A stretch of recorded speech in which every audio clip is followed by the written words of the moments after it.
Okay, so let's loop this displace modifier in a perfect loop.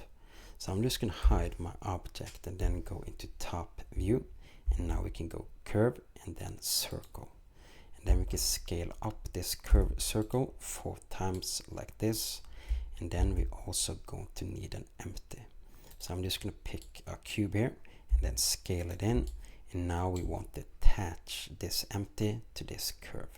So to do this, we can go to the constraints, open up this window, and then go to follow path. And here we can just use the eyedropper tool and select a curve. And now we want to bring up a timeline and do a quick little animation. So let's just keyframe this offset by clicking to the right of the offset like this. And then since we want to make this into a perfect loop, we want to go to the last frame and then 1 frame more.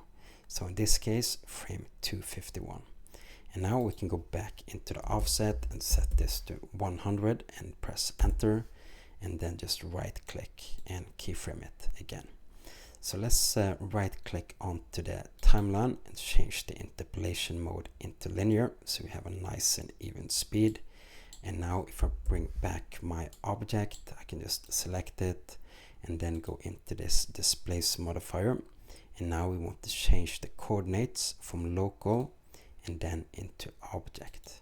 So here we can just select the eyedropper tool and then click onto this empty. And now if I play the animation, you can see that this is animating in a perfect loopy way.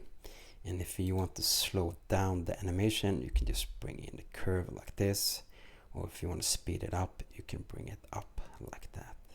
So that is all. Have a great day and peace out.